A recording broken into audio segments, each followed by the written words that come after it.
ঝমঝম করে বাইরে বৃষ্টি পড়ছে আর ছাতা মাথায় বৌদি আর আমি বেরিয়ে পড়েছি। কোথায় যাচ্ছি সেটাই ভাবছো তো? আসলে সেদিন দাদার জন্মদিন ছিল, তাই আমি আর বৌদি বেরিয়ে পড়েছিলাম টুকটাক কেনাকাটা করতে। বাড়ি ফিরে এসে বৌদি বসে গেছে রান্নার প্রিপারেশনে। আর এই যে কেকটা দেখতে পাচ্ছ, এই কেকটা দাদার জন্য বৌদি নিজে হাতে বানিয়েছে। আর এই যে খাজাগুলো, এই খাজাগুলো আমি বানিয়েছিলাম, যার ভিডিও আমি আগেই আমার চ্যানেলে আপলোড করে দিয়েছি। আমাদের বাড়িতে জন্মদিন পালনের রেওয়াজটা কোনো দিনই ছিল না, কিন্তু এই বছর প্রথম বৌদি আবদার করলো যে দাদার জন্মদিনটা সে পালন করতে চায়, তাই মাও রাজি হয়ে গেলেন।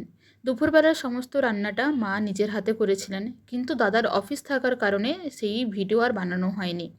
রাতের দায়িত্বটা বৌদি নিজে নিয়েছে।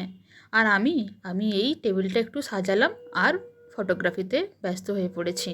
যার জন্মদিন সে ঘুম থেকে উঠে এসে ওই যে রাখা ছিল যা কিছু একবার খেয়ে দেখে নিল, তারপর রেডি হয়ে বেশ ভালো একটা লুক দিচ্ছে। মা বাবাও রেডি, কেক কাটার আগে কেকের থেকে চেড়ে তুলে খাচ্ছে একদম বাচ্চাদের মতো।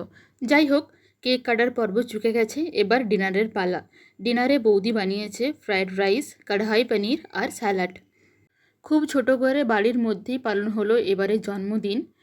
নতুন মানুষ এলে নতুন নিয়মও চালু হয়, তাই আমাদের বাড়িতে জন্মদিন পালনের নিয়মটাও নতুন এবছর। যাই হোক, আমার দায়িত্ব ছিল পরিবেশনের। আমি দাদার জন্য ওই থালাটাতে সাজিয়ে দিলাম ফ্রায়েড রাইস আর কড়াই পনির।